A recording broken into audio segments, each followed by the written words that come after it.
আসসালামু আলাইকুম। হ্যালো বন্ধুরা, কেমন আছেন? আশা করি ভালো আছেন। আলহামদুলিল্লাহ আমিও ভালো আছি। আজকে আমি আপনাদেরকে টাকি মাছের ভর্তার রেসিপি করে দেখাবো।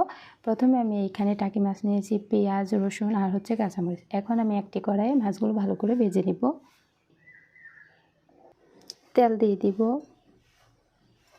এখন আমি মাছগুলো দিয়ে দিব আর মাছগুলোকে আমি হলুদ দিয়ে মাখিয়ে নিয়েছিলাম।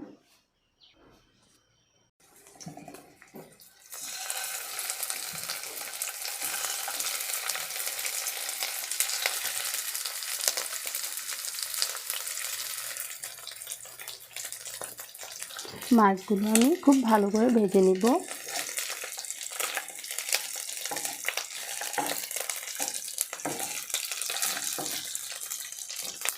মাছগুলো আমার ভালোভাবে ভাজা হয়ে গিয়েছে। এখন আমি এগুলোকে নামিয়ে নিব আর একই তেলে আমি পেঁয়াজ আর রসুনগুলো ভালো করে ভেজে নিব।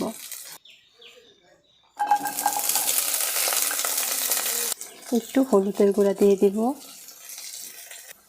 পেঁয়াজগুলো ভালো করে ভাজতে হবে যেন কড়াইতে লেগে না যায়। এই তো আমার হয়ে গেছে। এখন আমি এগুলো নামিয়ে নিব। মাছগুলো থেকে আমি কাঁটাগুলো ছাড়িয়ে নিব। মাছ থেকে আমি কাঁটাগুলো ছাড়িয়ে নিয়েছি আর কাঁচামরিচে আমি একটু লবণ দিয়ে নিয়েছি। এখন এগুলো আমি হাত দিয়ে ভালো করে চটকিয়ে নিব। আমি একটু আদা দিয়ে দিব। সব শেষে আমি একটু সরিষার তেল দিয়ে দিব।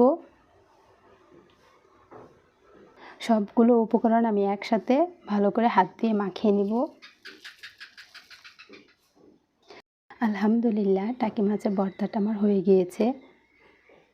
টাকি মাছের ভর্তার রেসিপিটা আজকে আপনাদের কাছে কেমন লাগলো অবশ্যই কমেন্ট বক্সে জানাবেন আর আমার চ্যানেলটি সাবস্ক্রাইব করে আমার পাশে থাকবেন। আল্লাহ হাফেজ।